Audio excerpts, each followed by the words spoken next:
गौडपाद भाष्यकार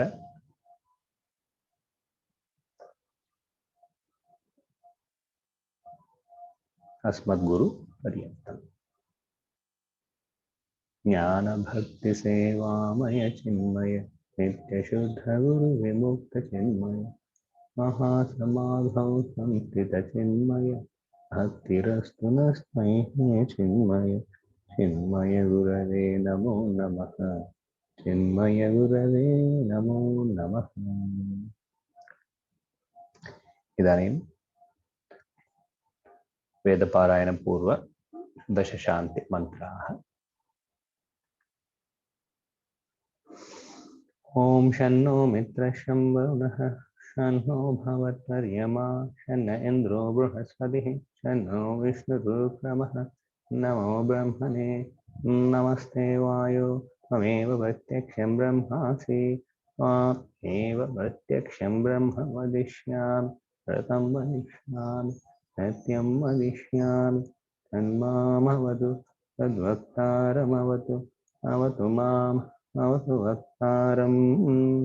ओम शांति शांति शांति।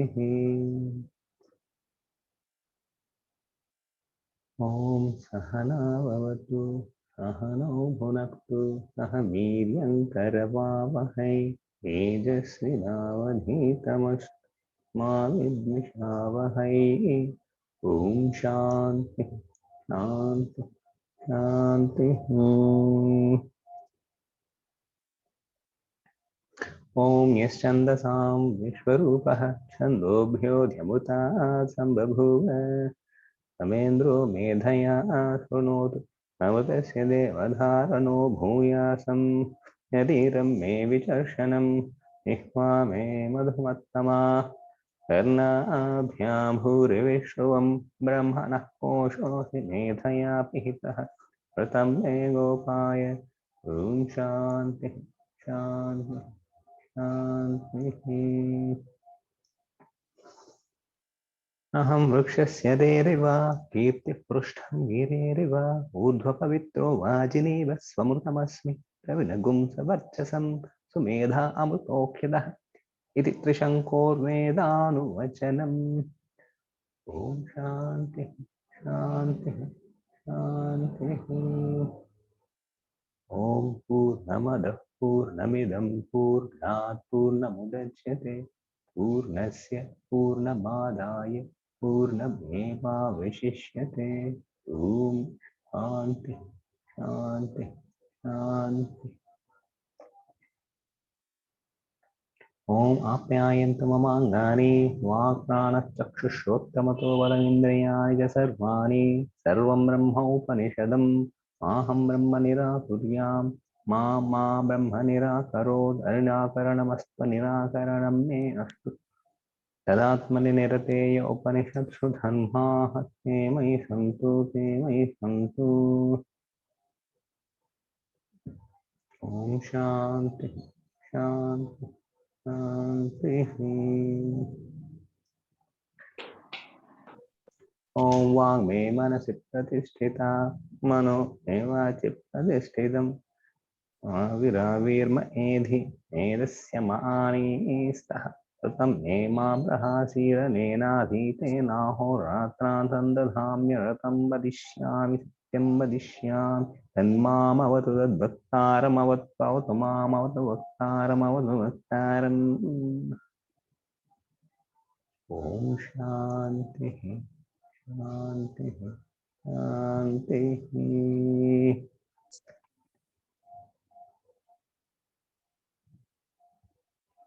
ॐ भद्रं नो अपिवातयं मनः। ॐ शान्ति शान्ति शान्ति।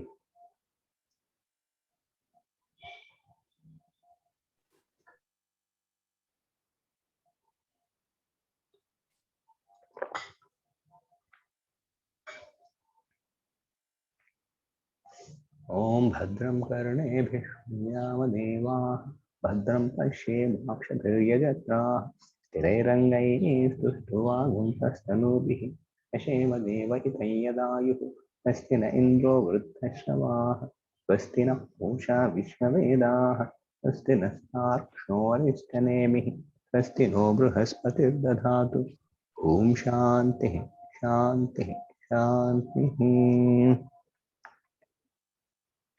ॐ यो ब्रह्मानं विदधाति पूर्वं यो वै वेदांश प्रहिणोति तस्मै ब्रह्मदेवमात्मबुद्धिप्रकाशं मुक्षुर्वै शरणमहं प्रपद्ये।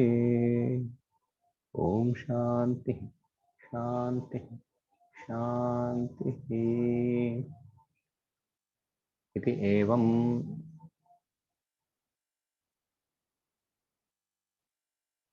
चतुर्वेदशान्ति मन्त्रपारायणं कृत्वा दशशान्तिमन्त्राः समर्पयित्वा अथ कृष्णयजुर्वेदीय काठकोपनिषत् from all the four Vedas we have done samarpana, different mantras, the selection of them, anthology, which are known as the Dasha Shantayah, that are done specifically in the Vedanta Shankara Parampara. All may please go to mute, all others.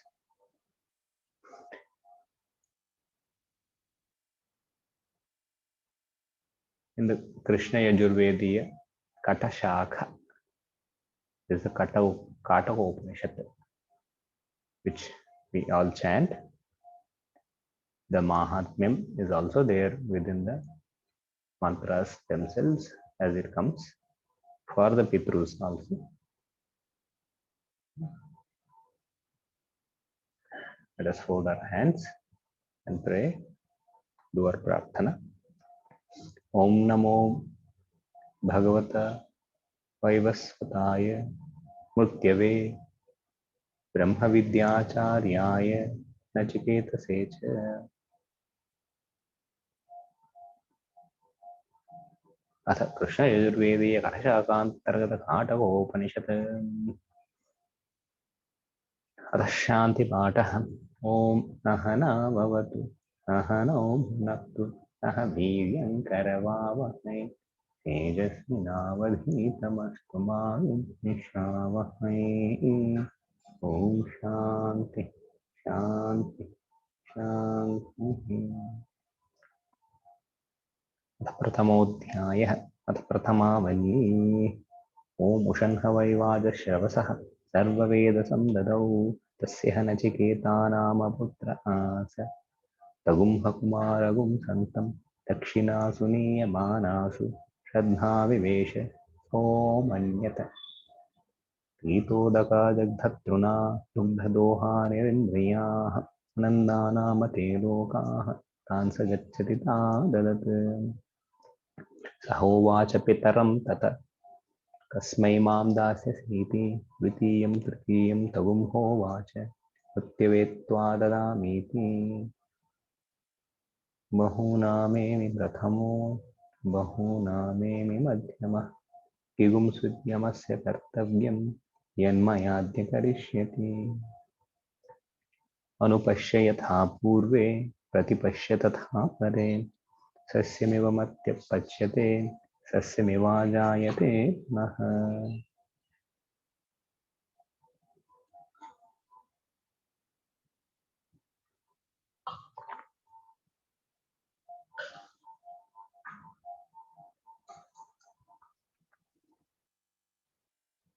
वैश्वानरः प्राविशत् अतिथिर्ब्राह्मणो गृहान् तस्यैतागुं शान्तिं कुर्वन्ति हरवैवस्वतुदक आशाप्रतीक्षे सङ्गतगुं सूनृताञ्च इष्टापूर्ते पुत्रपशूगुंश्च सर्वान् एतद्वृङ्क्ते पुरुषस्याल्पमेधसो यस्यानश्नन् वसति ब्राह्मणो गृहे तिस्रो रात्रिर्यदवात्स्य गृहे मे अनश्नन् ब्रह्मन् अतिथिर्नमस्य नमस्तेऽस्तु ब्रह्मन् स्वस्ति मे अस्तु तस्मात् प्रदित्रीन् वरां वृणीष्व शान्तसङ्कल्पः सुमना यथा स्यात् वेतमन्युर्गौतमो मापि मृत्यो त्वत्प्रसृष्टं माभिवदेत् प्रतीत एतत्त्रयाणां प्रथमं वरं मुने यथा पुरस्ताद् भविता प्रतीत औद्दालकीरारुणित्मत्प्रसृष्टः सुखगुं रात्रिः क्षयितावीतमन्युः त्वां ददृशिवान् मुक्तिमुखात् प्रमुक्तम् स्वर्गे लोके न भयं किञ्च नास्ति न तत्र त्वं न जरया बिभेति उभेति यत्त्वाशनाया पिपास्मे शोकात् मोदते स्वर्गलोके स्वतमग्निं स्वर्गमध्येषु मृत्यो प्रब्रूहितगुं श्रद्धानाय मह्यम् स्वर्गलोकामृतत्वं भजन्त एतद्वितीयेन गुणे वरेण प्रते ब्रवीमि तदुमे निबोध स्वर्गमग्निं नचिकेत प्रजान अनन्तलोकाप्तमथो प्रतिष्ठां विद्युत्त्वमेतं निहितं गुहायाम् लोकादिमग्निं तमुवाच तस्मै या इष्टका यावतीर्वा यथा वा स चापि तत्प्रत्यवदत्यथोक्तं तथास्य मृत्युः पुनरेवाहतुष्टः तमब्रवीत् प्रीयमाणो महात्मा वरं तवेहाद्य ददामि भूयः तवैव नाम्ना भवितायमग्निः सृङ्कां चेमामनेकरूपान् गुहान् त्रिनाचिकेतस्त्रिभिरेत्य सन्धिं त्रिकर्म कृत्तिरति जन्म मृत्यु ब्रह्मजज्ञं देवमेद्यं विदित्वा न्यचाये मागुं शान्तिमत्यन्तमेतिम् त्रिनाचिकेतस्त्रयमेतद्विदित्वा य एवं विद्वागुंश्चिनुतेनाचिकेतं समृत्युपाशान् पुरतः प्रणोद्य शोकातिगो मोदते स्वर्गलोके एष तेऽग्निर्नचिकेतः स्वर्ग्यो यमब्रुणीथा द्वितीयेन वरेण एतमग्निं तवैव प्रवक्ष्यन्ति जनासः तृतीयगुं वरं नचिकेतो वृणीष्व येयं प्रेते विचिकित्सा मनुष्ये अस्तीत्येकेनायमस्तीति चैके एतद्विद्यामनुशिष्टास्त्वयाहं वराणामेष वरस्तृतीयः देवैरत्रापि विचिकित्सितं पुरा न हि सुविज्ञेयमनुरेष धर्मः अन्यं वरं नचिकेतो वृणीष्व मामोपरोत्सीरति मातु जैनम्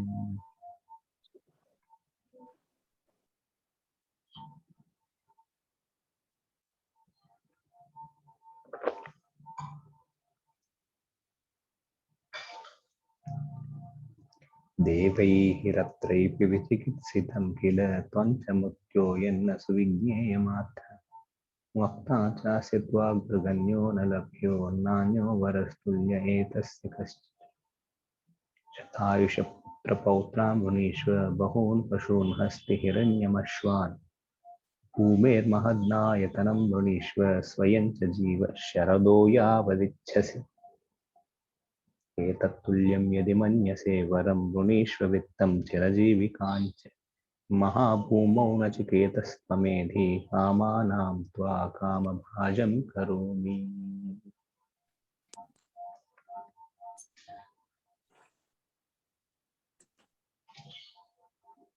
ये ये कामा दुर्लभा मध्यलोके सर्वान् कामागुंश्छन्दत प्रार्थयस्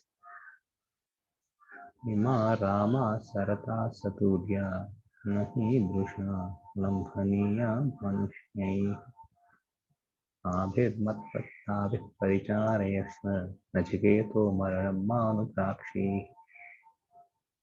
शोभावामत्यस्य यदन्तकैतत् सर्वेन्द्रियाणां जरयन्ति तेजः अपि सर्वं जीवितमल्पमेव तमैव वाहास्तमनुत्यगीते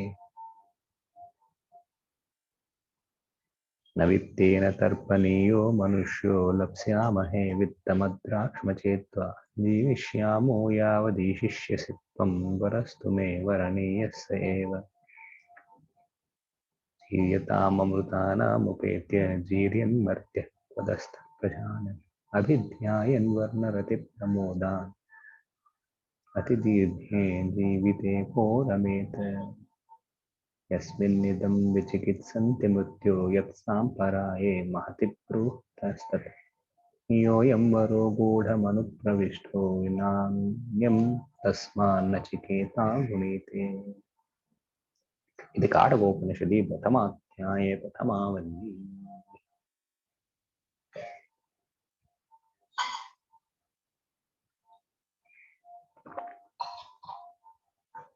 अथ प्रथमाध्याये द्वितीयावल्ली।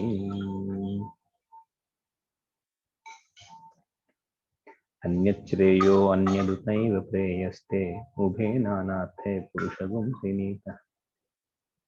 नयो श्रेय आददानस्य साधु भवति हीयते अर्थाद्य प्रेयो वृणीते। श्रेयश्च प्रेयश्च मनुष्यमेतः तौ सम्परित्य विविनक्ति धीरः। श्रेयो धीरोऽभिप्रेयसो वृणीते प्रेयो मन्दो यो क्षेमात् वृणीते। सत्त्वं प्रियान् प्रियरूपागुंश्च कामान् अभिध्यायान् नचिकेतोऽत्यसाक्षी। नैतागुं शृङ्कां वित्तमयीमवाप्तो यस्यां मज्जन्ति बहवो मनुष्याः। दूरमेते विपरीते विषुषि अविद्याया च विद्येति ज्ञाता। विद्याभीप्सिनं नचिकेतसं मन्ये नत्वा कामा बहवो लोलुपन्त। विद्यायामन्तरे वर्तमानाः स्वयं धीरा पण्डितं मन्यमानाः। दंद्रन्यमानाः पर्यन्ति मूढाः अन्धेनैव नीयमाना यथान्धाः। न साम्पराय प्रतिभाति बालं प्रमाद्यन्तं वित्तमोहेन मूढम्। अयं लोको नास्ति पर इति मानि पुनः पुनर्वश्यमापद्यते मे। श्रवणायापि बहुभिर्यो न लभ्यः शृण्वन्तोऽपि बहवोऽयं न विद्युः। आश्चर्यो वक्ता कुशलोऽस्य लब्धः आश्चर्यो ज्ञाता कुशलानुशिष्टः। न नरेणावरेण प्रोक्त एष सुविज्ञेयो बहुधा चिन्त्यमानः। अनन्यप्रोक्ता गतिरत्य नास्ति अनीयान् ह्यतर्क्यमनुप्रमाणात्। नैषा तर्केण मतिरापनेया प्रोक्ताननेनैव सुज्ञानाय प्रेष्ठः। यां त्वमापश्यत्य धृतिर्पतासि त्वां दृङ्नो भूया नचिकेतः पृष्ठः। जान्यामहगुं शेवधीरित्य नित्यं न ह्यध्रुवैः प्राप्यते हि ध्रुवं तत्। ततो मया नचिकेतश्चितोऽग्निः नित्ये द्रव्ये प्राप्तवानस्मि नित्यम्। कामस्याप्तिं जगतः प्रतिष्ठां क्रतोऽस्यनन्त्यमभयस्य पारम्। स्तोमद्महदुरगायं प्रतिष्ठां दृष्ट्वा तृप्त्या धीरो नचिकेतोऽत्यसाक्षी। तं दुर्धर्षं गूढमनुप्रविष्टं गुहाहितं गह्वरेष्ठं पुराण। अध्यात्मयोगमधिगम्यन् अधिगमेन देवं मत्वा धीरो हर्षशोको जहाति।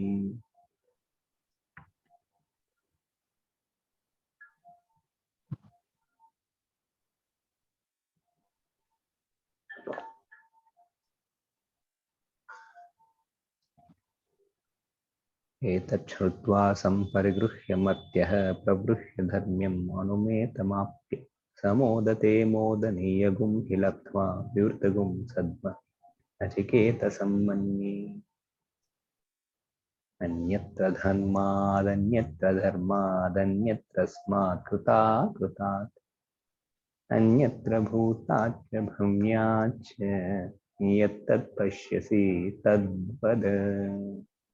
सर्वे वेदा यत्पदमामनन्ति तपागुंसि सर्वाणि च यद्वदन्ति। यदिच्छन्तो ब्रह्मचर्यं चरन्ति तत्ते पदगुं संग्रहेण ब्रवीमि। ओम इत्येतत् एतदेवाक्षरं ब्रह्म एतद्धेवाक्षरं परम्। एतद्धेवाक्षरं ज्ञात्वा यो यदिच्छसि तस्य तत्। एतदालम्बनं श्रेष्ठम् एतदालम्बनं परम्। एतदालम्बनं ज्ञात्वा ब्रह्मलोकं महीयते। ध्यायते म्रियते वा विपश्चित् नायं कुतश्चित् न बभूव कश्चित्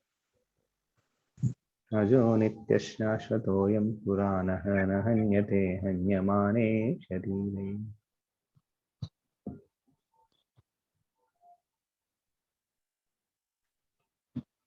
हन्ता चेन्मन्यते हन्तुगुं हतश्चेन्मन्यते हतम् उभौ तौ न विजानीतो नायगुं हन्ति न हन्यते मनोरणीयान् महत्तो महीयान् आत्मा सृजन्तोर्निहितो गुहाय समक्रतुः पश्यति वीतशोको धातु प्रसादान् महिमानमात्मनः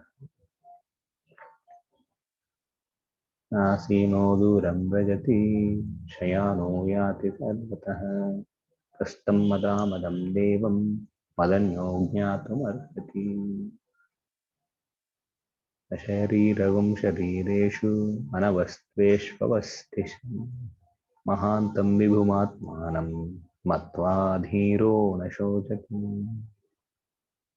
नायमात्मा प्रवचनेन लभ्यो न मेधया न बहुना श्रुतेन नियमेवैष प्रणुते तेन लभ्यः तस्यैष आत्मा विमृते तनूगुं स्वाम् नाविरितो दुश्चरितात् नाशान्तो न समाहितः नाशान्तमानसो वापि प्रज्ञानेनैव माप्नुयात् यस्य ब्रह्मा च क्षत्रं च उभे भवतो दनः मृत्युर्यस्योपसेचनं कयित्था वेद यत्र सः इति काठोपनिषदि प्रथमाध्याये द्वितीया वल्ली समाप्ता।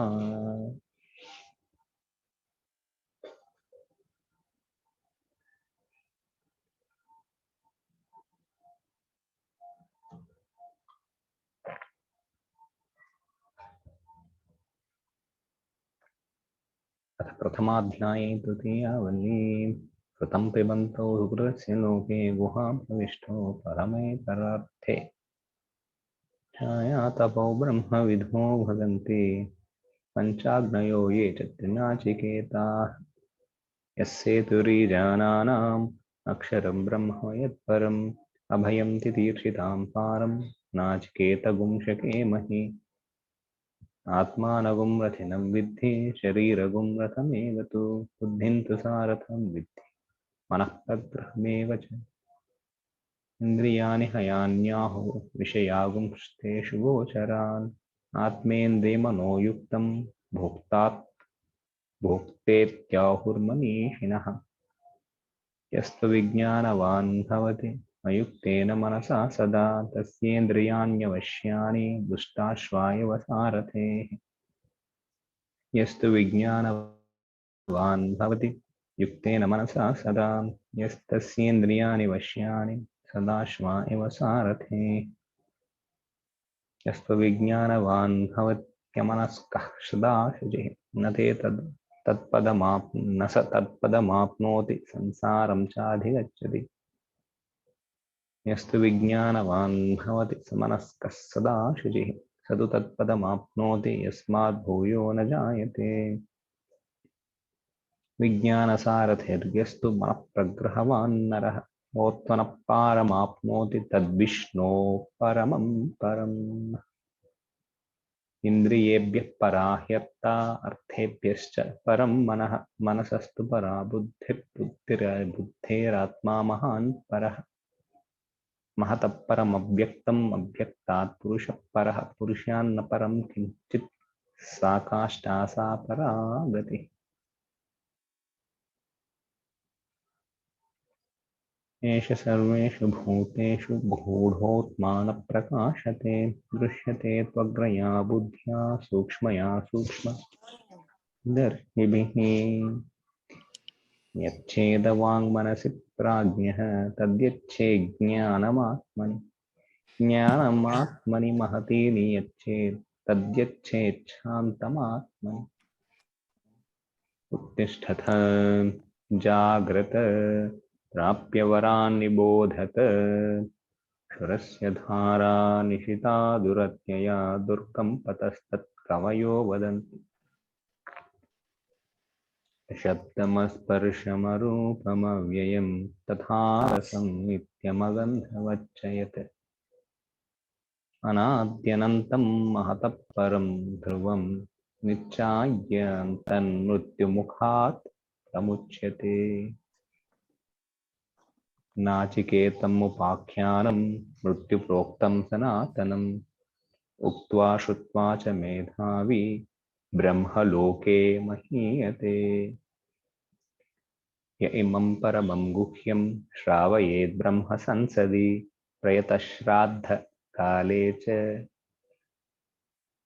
प्रयतश्राद्धकाले वा तदान्त्याय कल्पते तदान्त्याय कल्पत इति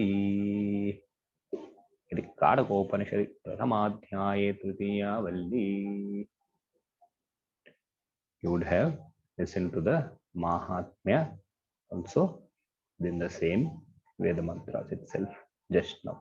Last mantras.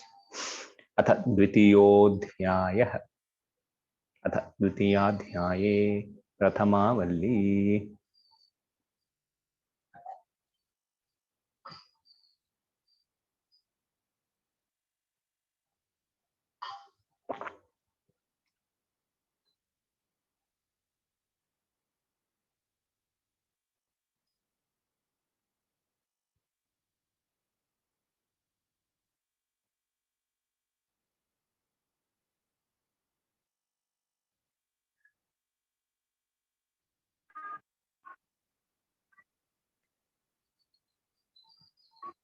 पराञ्चिकानि व्यतृणत् स्वयंभू तस्मात् परां पश्यति नान्तरात्मा कश्चिद्धीरप्रत्यगात्मानमैक्षुत् आवृत्तचक्षुरमुदत्तमिच्छन् पराचक्कामानुनयन्ति बालाः ते मृत्योर्यन्ति विदतस्य पाशम् अथ धीरा अमृतत्वं विदित्वा ध्रुवमध्रुवेष्विह न प्रार्थयन्ते येन रूपं रसं गन्धं शब्दान् स्पर्शागुंश्च मैथुनान् एतेनैव विजानाति किमत्र परिशिष्यते एतद्वै तत् स्वप्नानन्तं जागरितान्तं चोभौ नेनानुपश्यति महान्तं विभुमात्मानं मत्वा धीरो न शोचति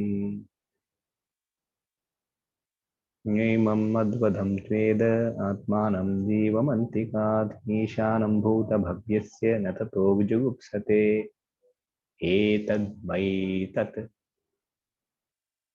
यः पूर्वं तपसो जातं मद्भ्यः पूर्वमजायत गुहां प्रविश्य तिष्ठन्तं यो भूतेभिर्व्यपश्यत एतद्वै तत् ज्ञाप्राणेन सम्भवत्यदितिर्देवतामयीं गुहां प्रविश्य तिष्ठन्तीं या भूतेभिर्व्यजायत एतद्वै तत्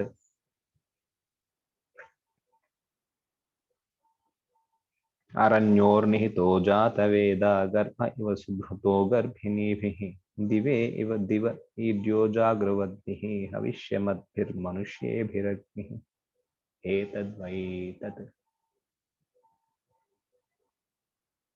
यतश्चोदेति सूर्योऽस्यस्तं यत्र च गच्छति संवेदा सर्वे अतीर्थास्तदु नात्येति कश्चन एतद्वै तत् यदेवेह तदमुत्र यदमुत्र तदन्विह मृत्युमाप्नोति यहि नानेव पश्यति मनसेवेदमाप्तव्यं नेह नानास्ति किञ्चन मृत्योऽसमृत्युं गच्छति यहि नानेव पश्यति अङ्गुष्ठमात्रपुरुषो मध्यमात्मनि तिष्ठति ईशानो भूतभव्यस्य न ततो विजुगुप्सते एतद्वै तत्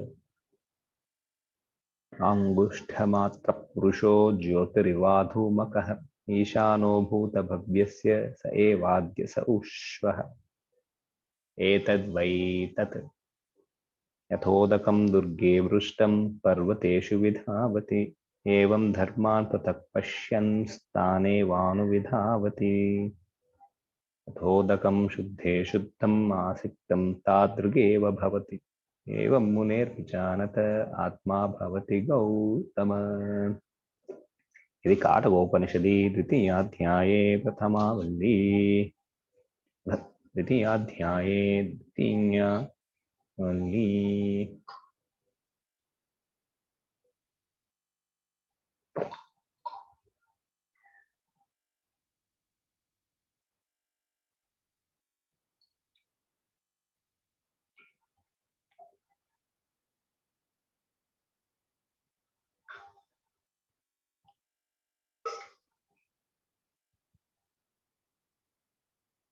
पुरमेकादशद्वारमजस्यावक्रचेतसः अनुष्ठाय न शोचति विमुक्तश्च विमुच्यते एतद्वै तत् अगं शुचिसद्वशुरन्तरिक्षसद्धोता वेदिषदतिथिर्दुरो न सत् नुषद्वरसद्रुतसद्व्योमसद्दप्चा गोजार्तजा अद्रिजारुतं बृहत् ऊर्ध्वं प्राणमुन्नयत्यपानं प्रत्यगस्यति मध्ये वामनमासीनं विश्वे देवा उपासते अस्य विश्रंस्यमानस्य शरीरस्तस्य देहिनः देहादिव्युच्यमानस्य किमत्र परिशिष्यते एतद् मयि तत् न प्राणेन नापानेन मृत्यो जीवति कश्चन न प्राणेन नापानेन मर्त्यो जीवति कश्चन इतरेण तु जीवन्ति यस्मिन्नेतावुपाश्रितौ अन्तत इदं प्रवक्ष्यामि गुहां ब्रह्म सनातनं यथा च मरणं प्राप्य आत्मा भवति गौतम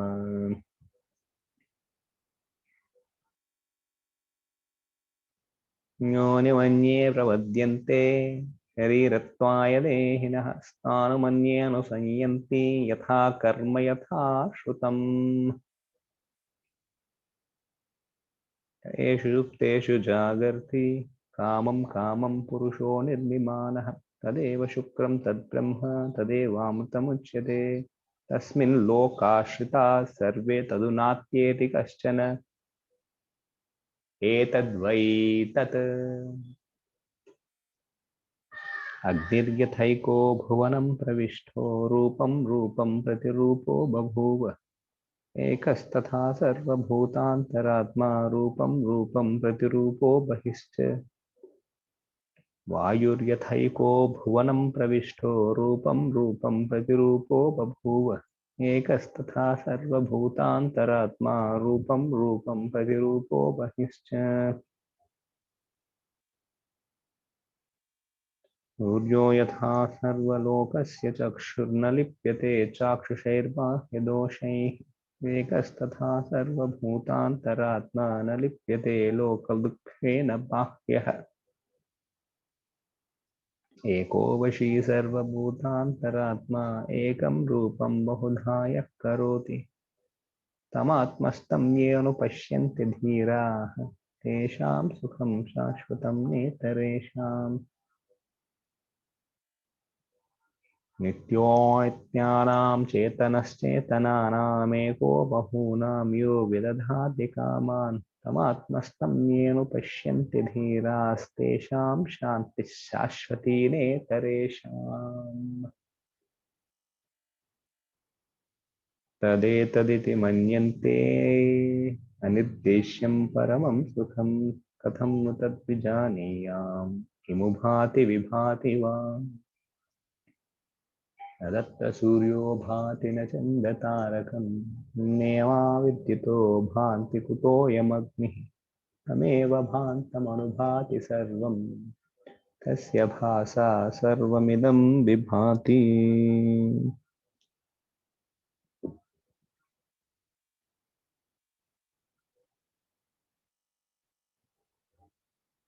इति काटकोपनिषदि द्वितीयाध्याये द्वितीया वल्ली समाप्ता तृतीयाध्याये तृतीया वल्ली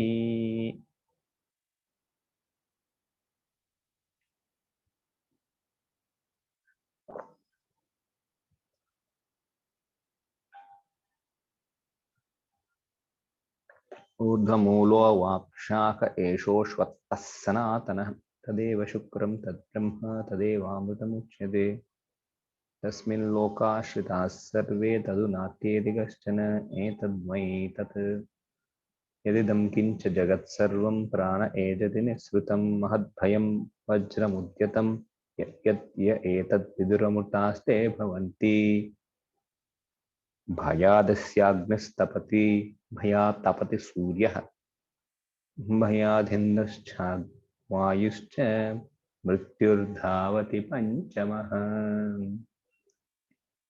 इह चेदशकात् भोद्धुं प्राक्शरीरस्य विस्रसः ततः सर्गेषु लोकेषु शरीरत्वाय कल्पते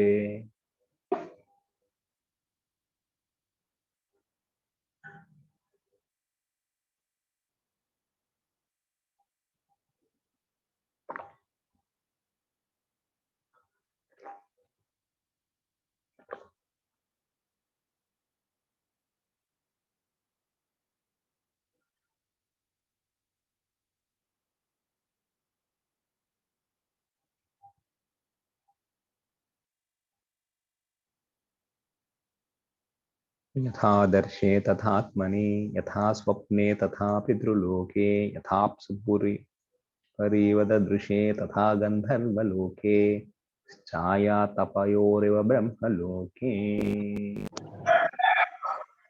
इन्द्रियाणां पृथग्भावमुदा उदायस्यास्तमयोचयत् पृथगुत्पाद्यमानानां मत्वा धीरो न शोचति इन्द्रियेभ्यः परं मनो मनसः सत्त्वमुत्तमं तत्त्वाधति महानात्मा महतोऽव्यक्तमुत्तमम् व्यक्तात् तु परः पुरुषो व्यापको लिङ्ग एव च यं ज्ञात्वा मुच्यते जन्तुरमृतत्वं च गच्छति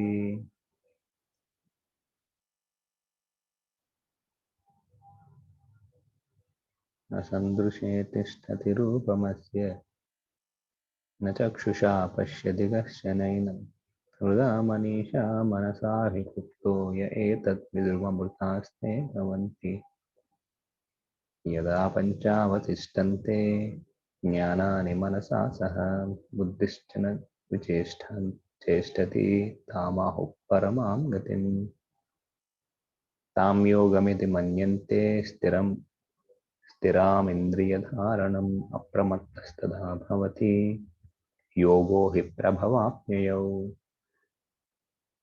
नैव वाचा न मनसा प्राप्तुं शक्यो न चक्षुषा अस्तीति ब्रुवतोऽन्यत्र कथं तदुपलभ्यते अस्तीत्येवोपलब्धव्यस्तत्त्वभावेन चोभयोः अस्तीत्येवोपलब्धस्य तत्त्वभावः प्रसीदति यदा सर्वे प्रमुच्यन्ते कामा येऽस्य हृदिश्रिताः अथ मत्यो मृतो भवत्यत्र ब्रह्म समश्नुते यदा सर्वे प्रभिद्यन्ते हृदयस्येह पुरन्थयः अथ मत्योऽमृतो भवत्येवाद्यनुशासनम् शतञ्चैका च हृदयस्य नाड्यास्तासां मूर्धानामभिभिर्निःसृतैका तयोर्ध्वमायन्नमृतत्वमेति विश्वङ्निन्या उत्क्रमणे भवन्ति अङ्गुष्ठमात्रपुरुषोऽन्तरात्मा सदा जनानां हृदये सन्निविष्टः त्वं स्वाच्चरीरात् प्रवृहेण मुञ्जादिवेशिकां धैर्येण तं विद्याचुक्रममृतम् इति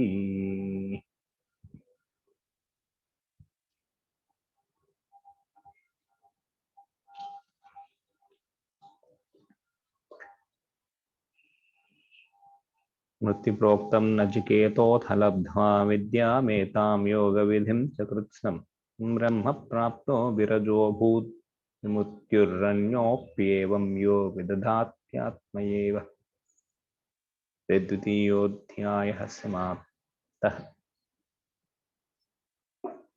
अतः शान्तिपाठः ॐ सहना भवतु सहनौ भुनक्तु सह वीर्यं करवावहै तेजस्विनावधीतमस्तु मा विद्विषावहै। ओम शांति शांति शांति।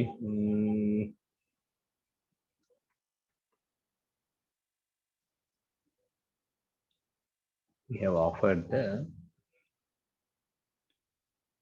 Krishna Yajurveda. Now we will be doing the Shukla Yajurveda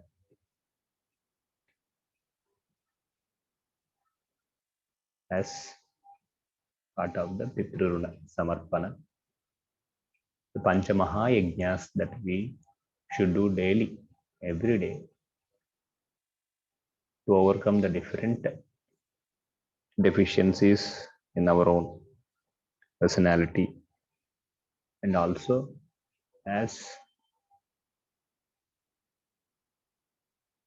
a debt that we can never repay, but in some form utilize it to elevate ourselves. Those who have left this human body, we do pray that they reach the Unnata Lokas.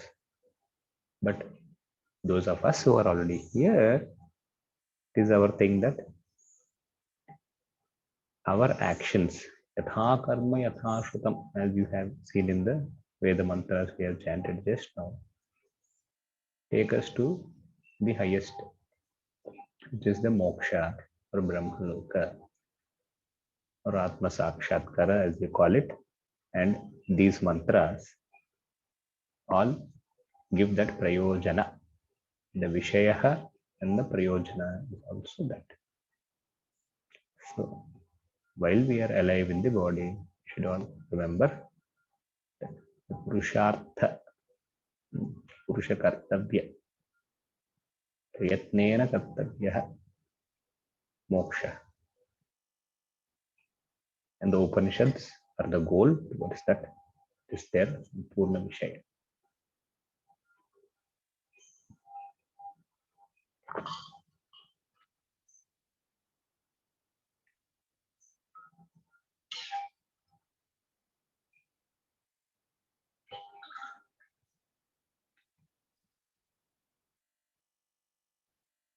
Now we are looking at the Ishavashopanishad mantra. This is from the Shukla Yajurvediya Kanva Shakantargata.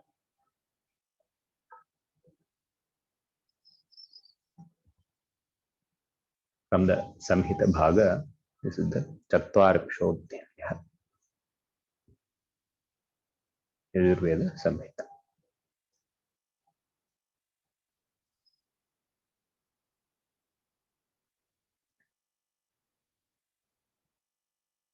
अतः शांति पाठ। ओम पूर्णमद पूर्णमिदं पूर्णात् पूर्णमुदच्यते पूर्णस्य पूर्णमादाय पूर्णमेवावशिष्यते। ओम शांति शांति शांति। ओम ईशावास्यमिदगुं सर्वं यत्किञ्च जगत्यां जगत् तेन त्यक्तेन बुद्धिथाहमागतः तस्य सिद्धनं कुर्वन्नेवेह कर्माणि जिजीविषेचतगुं समाः। एवं त्वयि नान्यथेतोऽस्ति न कर्म लिप्यते नरे।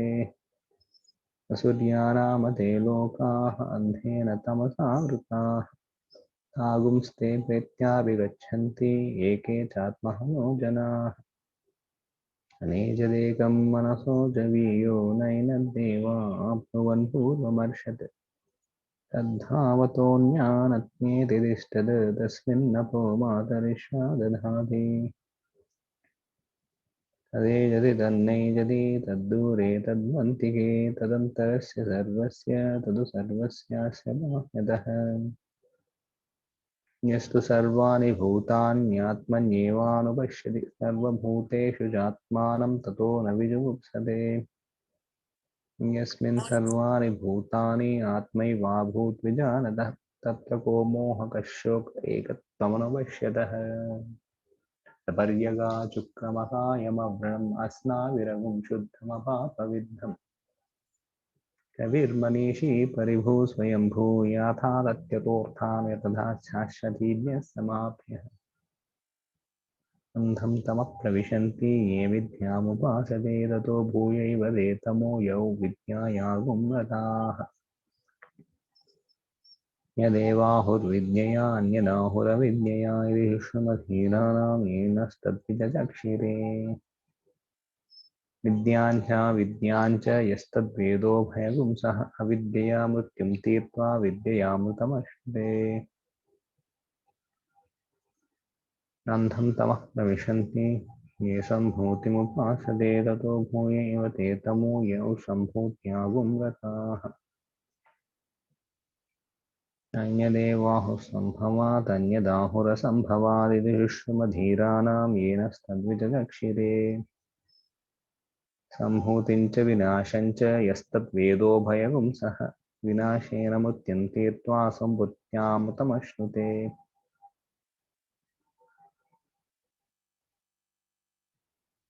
हिरण्मयेन पात्रेण सत्यस्यापिहितं मुखं तत्त्वं पूषन्न पावनु सत्यधर्माय तुष्टये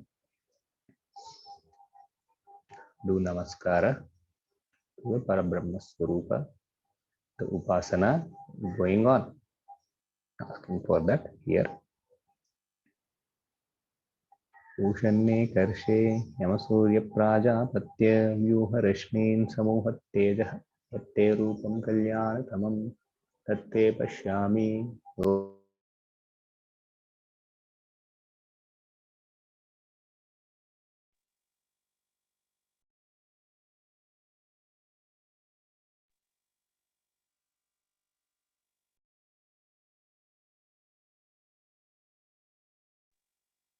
Hariom Swamiji, you are in mute.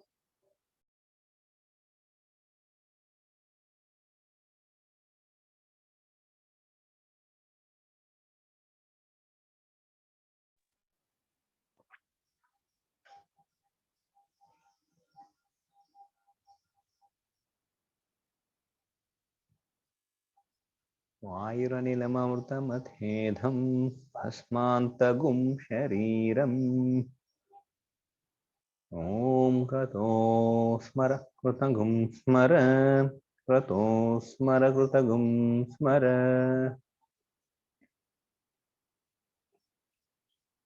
Again this is प्रार्थनात्मक नमस्कार अग्नेनय सुपथाराय अस्मान् विश्वानि देववयुनानि विद्वान् योद्यस्मज्जुहुरानमेनो भूयिष्ठान्ते नम उक्तिं विधेम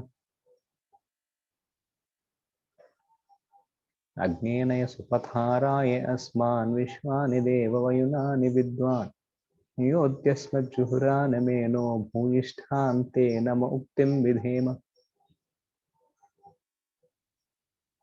अग्नेनय सुपथाराय अस्मान् विश्वानि देववयुनानि विद्वान् योद्यस्मज्जुहुरानमेनो भूयिष्ठान्ते नम उक्तिं विधेम ईशावास्योपनिषद संपूर्णां शांतिपाठः ओम पूर्णमदः पूर्णमिदं पूर्णात् पूर्णमुदच्यते पूर्णस्य पूर्णमादाय पूर्णमेवावशिष्यते ओम शांति शांति शांति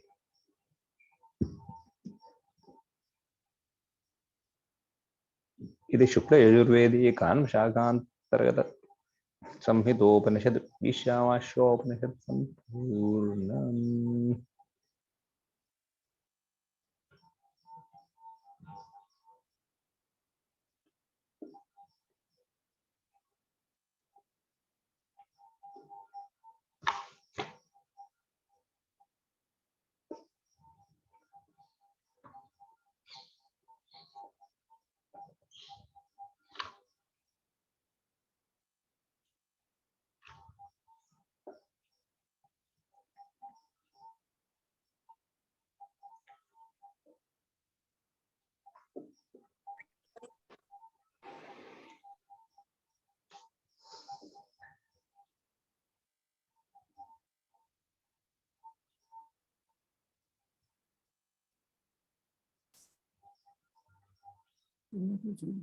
Some important mukhya mantras are there from the Atharva Veda. All are requested to be in silent mode. First, some important are there. Let us do that parayana and offer that. It is an additional bonus. We have some time also. Let us please offer them.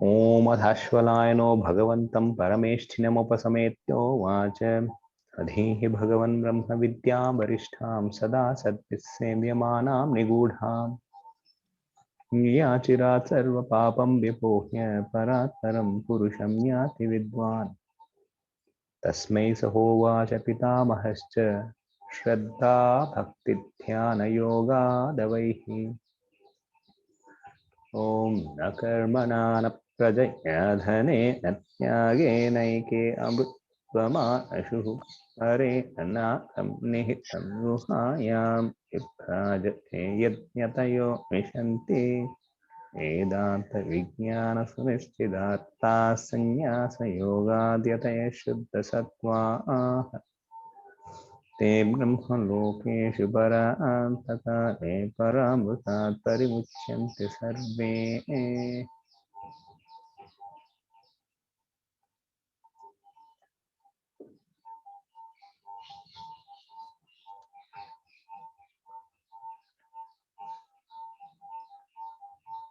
Sayeva Maya Parimohidatma Shariramastaya Karoti Sarvam Sayanna Panadi Vichitra Bhogaihi Sayeva Jagrat Paritupti Meti Swapne Sajivas Kadukka Bhokta Swamayaya Kalpida Jiva Loke Vishupti Kale Sakale Viline Tamo Vibhutas Parupameti Punascha Janmanta Karma Yogan Sayeva Jivas Abadi Prabuddha Puratraye Kridati Yascha Jivaha Tadastu Jatam Sakalam Vichitram Adharamanandam Akhanda Bodham Yasmin Layam Yati Puratrayancha Etasma Jayate Prano Manas Sarvendriyani Cha Hamva Yurjyotirapa Prithivi Vishwasya Dharini Yatparam Brahma Sarvatma Vishwasyayatanam Mahat Sukshmat Sukshmataram Nityam Tattvameva Tvameva Tat Yatparam Brahma Sarvatma Vishwasyayatanam Mahat Sukshmat Sukshmataram Nityam Tattvameva Tvameva Tat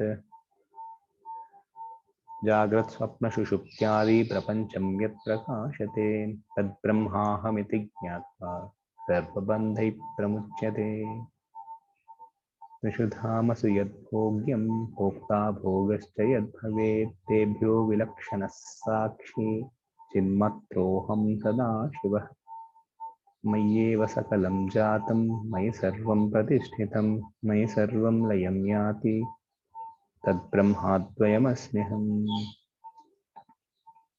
Anoraniyanahameva Tadvad Mahanaham Vishwamaham Vichitram Puratanoham Purushohamesho Hiranmayoham Shivarupamasmi Apanipadoham Ajintya Shaktihi Pashyamya Chakshusha Shunomya Karna Aham Vijanami Vivikta Rupo Najasti Veta Mamachit Sadaham.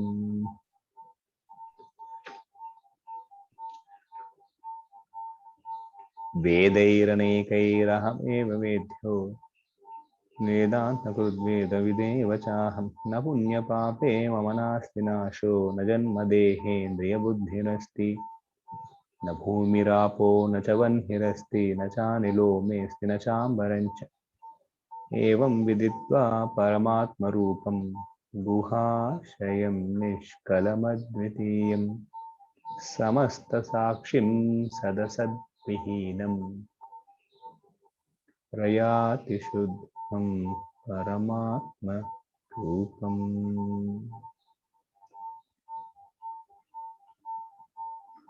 Anena Jnanamapnoti Samsararnavanashanam Tasmadevam Viditvainam कैवल्यं पदमश्नुते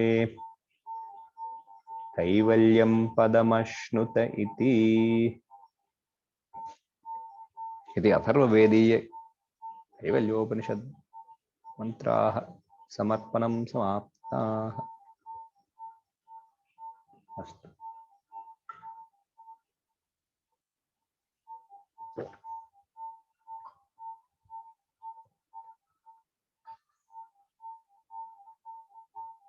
हरिः ओम्। श्री गुरुभ्यो नमः।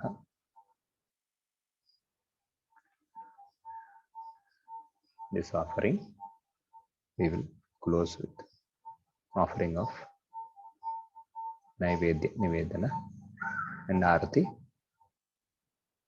Jayanti Amma, are you online now? Swamiji. Gurudev Arati Kurmahava. After this offering, you will chant just the offering here to Veda Purusha.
Jayanti Amma, Can we start?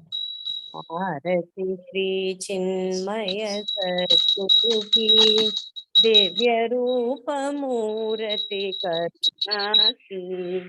आरती सद्गुरु की, आरती सद्गुरु की समाधि शरणागत की प्रांति मिटाए, ताप संताप हरण की।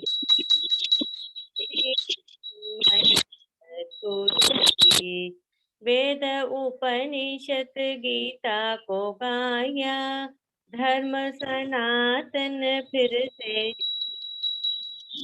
शुद्ध नीति प्रीति शंकर की। आरती श्री चिन्मय सद्गुरु की। सिद्ध बाड़ी की तपो भूमि में नित्य विराजे गुरु हम। हृदय आनंद स्रोत की। आरती श्री चिन्मय सद्गुरु की। आरती सद्गुरु की। आरती श्री चिन्मय सद्गुरु की दिव्य रूप मूर्ति करुणा की। आरती सद्गुरु की। आरती सद्गुरु की। बोलिए। बोलिए परम गुरु स्वामी मोहन महाराज की जय। जय। ये पूज्य गुरुदेव स्वामी चिन्मयानंद महाराज की जय। पूज्य गुरुजी स्वामी तेजोमयानंद महाराज की जय। स्वामी स्वरूपानंद महाराज की भक्त जन मंडली की की आनंद की जय। श्री दक्षिणामूर्ति वेद व्यास भगवत्पाद समस्त गुरु मंडल की, समस्त गुरु परंपरा की। हर नमः पार्वती पतये। शंभो शंकर हर हर। All of you may please take the Arati Prasad from here.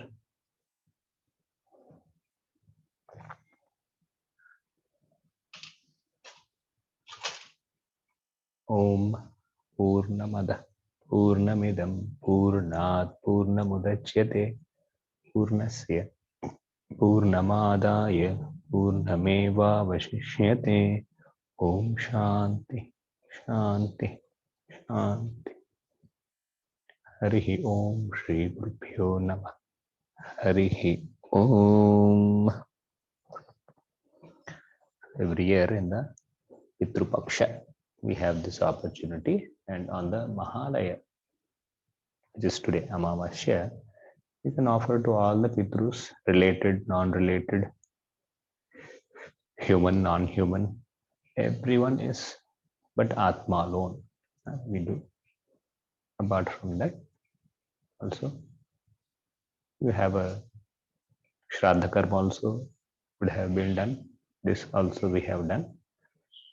You can feed a sadhu, you can feed someone. That is also really good for all of us. Astu tarhi shubham bhuyat. Harihi Om. Om Shri Chinmaya Sadguru Namaha. Hari ओम। धन्यवादः स्वामीजी।